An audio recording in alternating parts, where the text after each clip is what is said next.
you can get away without missing out. Whether you're traveling across Idaho or just spending more time outside, the Connector keeps you up to date with the local stories that matter, from wildfire season to community news. Stay connected to Idaho with the Connector, Idaho Daily News. Listen wherever you get your podcasts.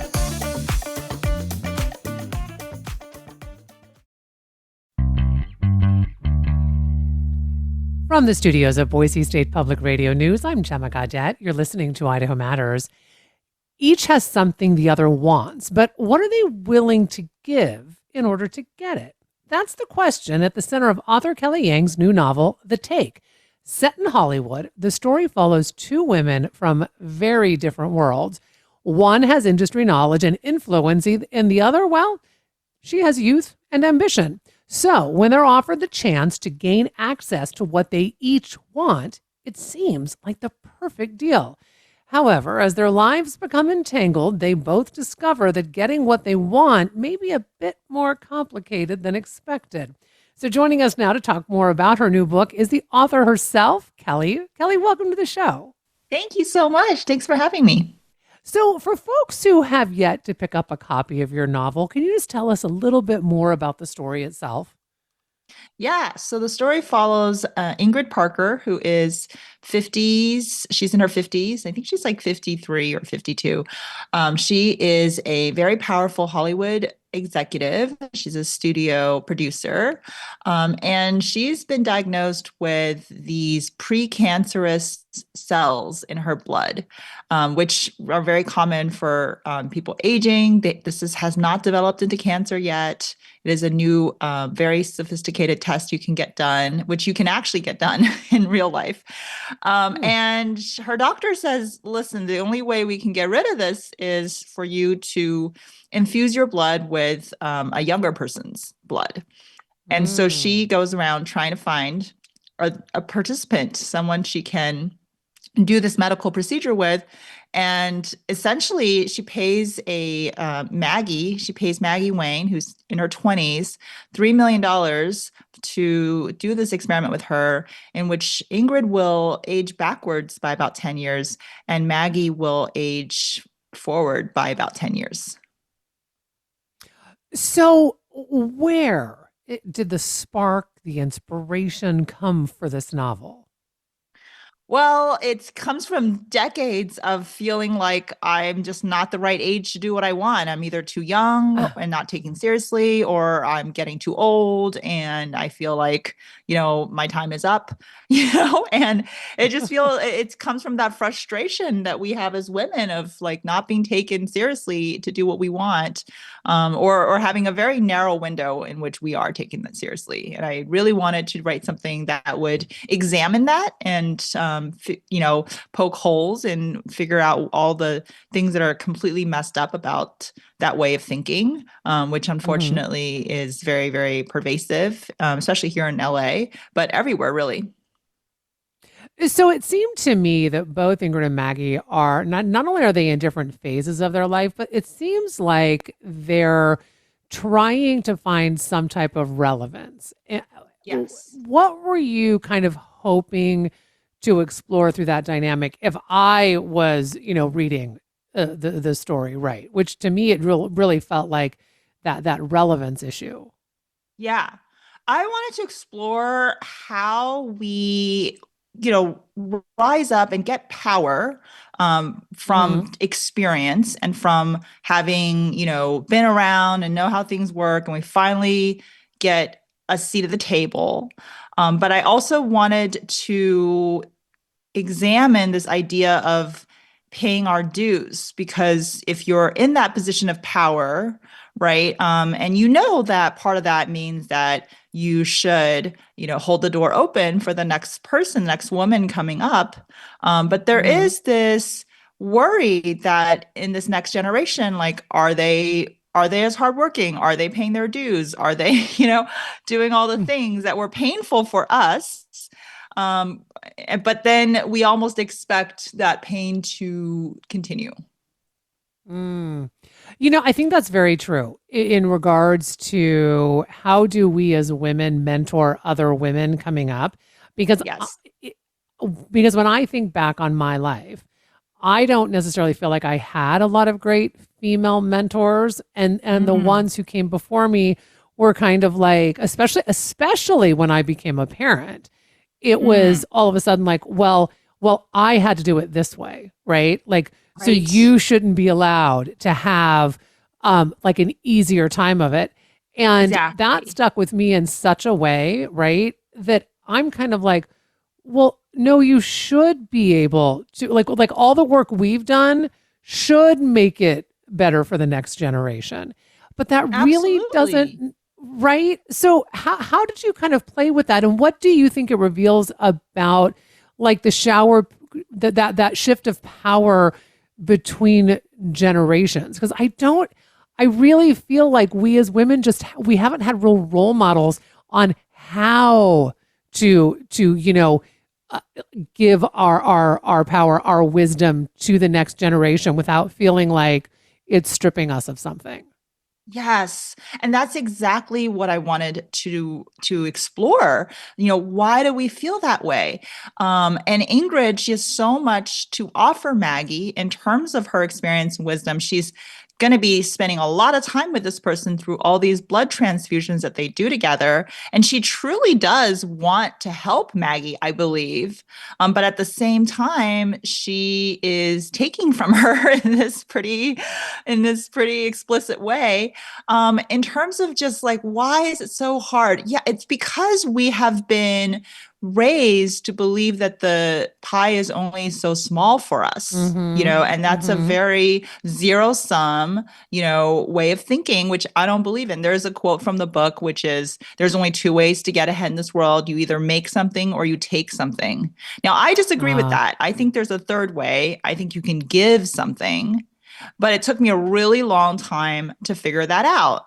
And I, to your point, I had a lot of mentors or people that I thought should be mentoring me, and they sometimes would look at it that way of like, if I give you all of what I know, you're just going to replace me. right. Well, and one thing that sticks with me is this idea too of that idea of lack, right? As you just said, like there's only a piece of the pie, it's only big enough, right? For a Yeah. certain number of people. And I have in all my wisdom, have thought about like think about when people say, well, there's not enough place at the table, right? We just don't have enough Mm. places at the table. I'm like, well, then get a bigger table, right? Right. Like Absolutely. get a bigger table. Like it's really that simple because so I'm curious when you were writing this and you looked at both Maggie and Ingrid because they do both have something the other wants, right? So Yes. when you were writing their characters, did you see them as opposites or did you see them as mirrors of each other? I saw them very differently because I feel like Ingrid, she does have a seat at the table, which is, to be fair, I Mm-hmm. mean, she is one of the only female executives in this studio, and she has to deal with the all boys club, right? The old Oh boys yeah. club, right? And they are they're very mean to her. They police what she puts in her PowerPoint. I mean, they do a lot of things to minimize her. So she is both a victim and a perpetrator, but because she's had so much misogyny, she kind of can't help but internalize it. Whereas Maggie, I think, truly is from this new generation of like, why does it have to be this way? Why can't I do this, right? Which is Mm-hmm. sometimes it's a little out of line, and sometimes she wants to completely skip the line and just jump to the front, and not wait her turn. And she does a lot of things that are different, and we judge her. I mean, the both women do unhinged things, but we judge them differently because of their age and status and Mm-hmm. experience.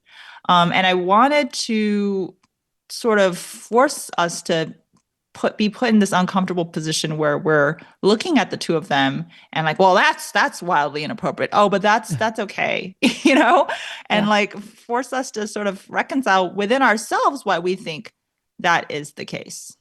So here's also a big part of the book that I found interesting, and this is the idea of youth, and I think how we as a society place so much value on that.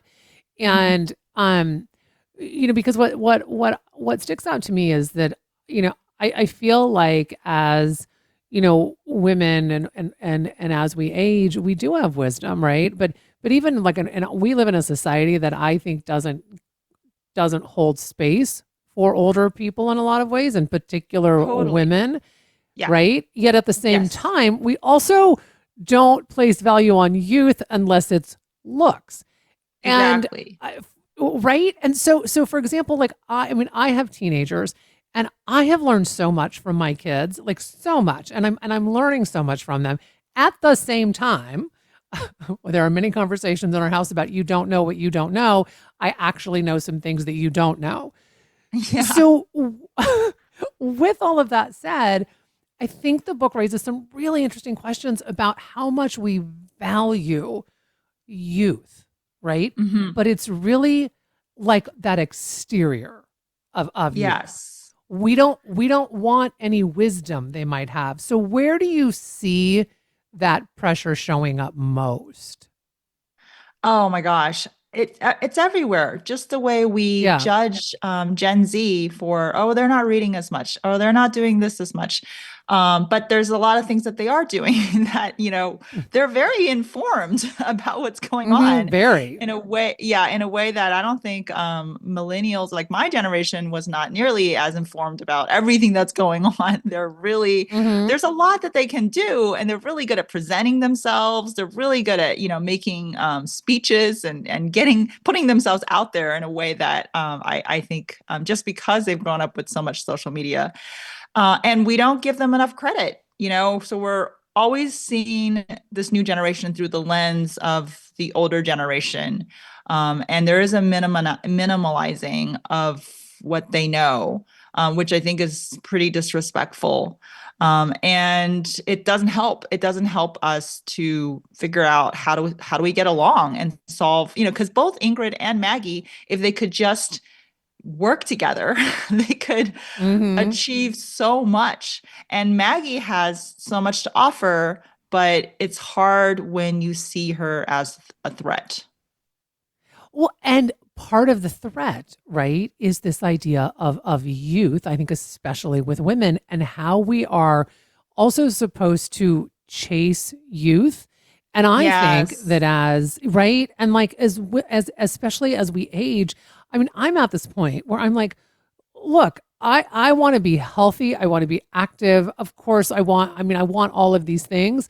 But if I'm lucky enough to get old, why Yeah. can't we embrace that? Because Yeah.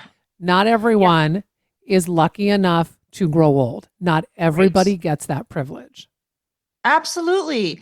Because there's a $1 billion industry that feeds on our insecurity and pits us against each other, and that's Hmm. just absolutely ridiculous. I open up my Instagram and all it is like, plastic surgery, get this filler, do this thing, it's just completely ridiculous and dehumanizing.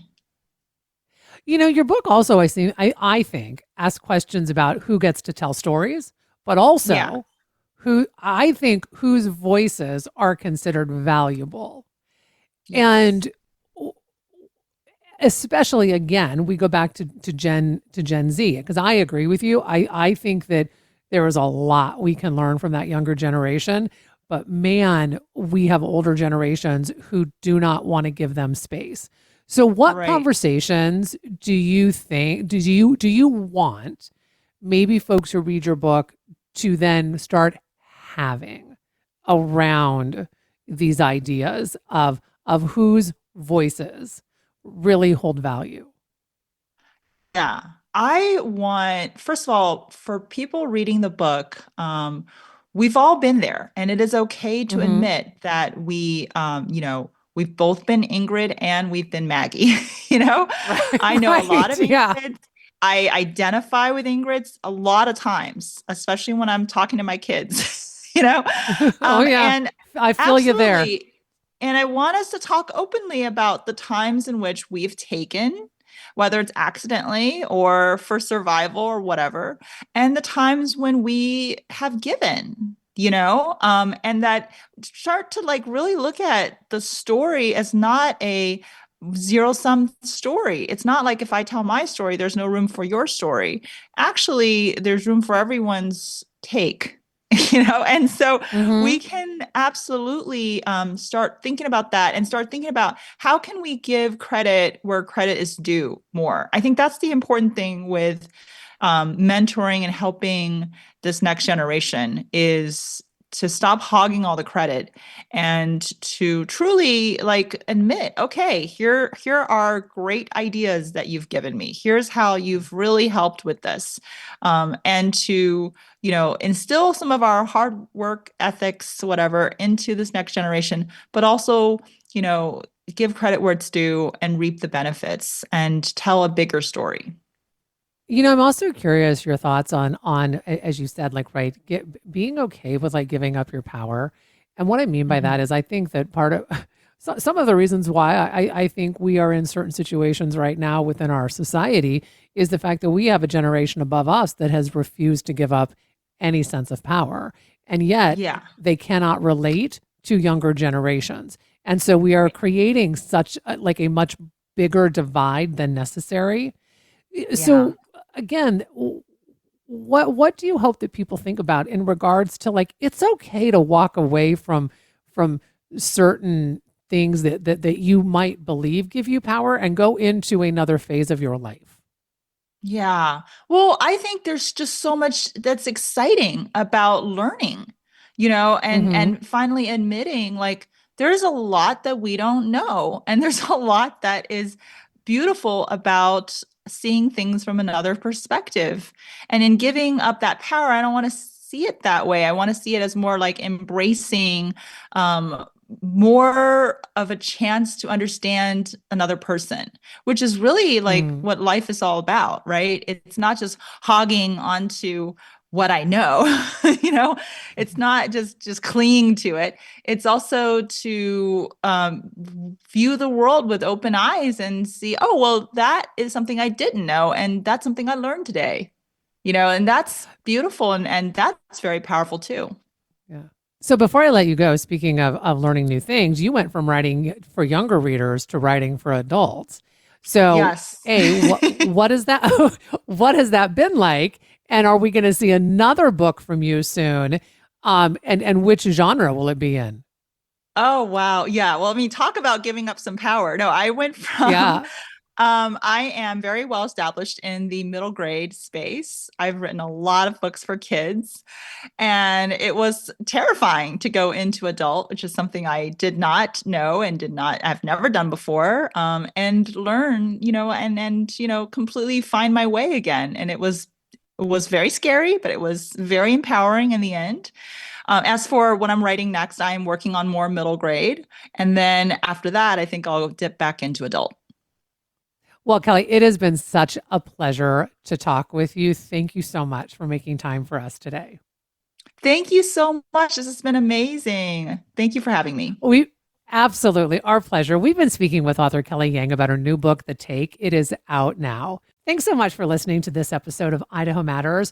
And for quick news of the day, start your mornings with our podcast. It's called The Connector, Idaho Daily News.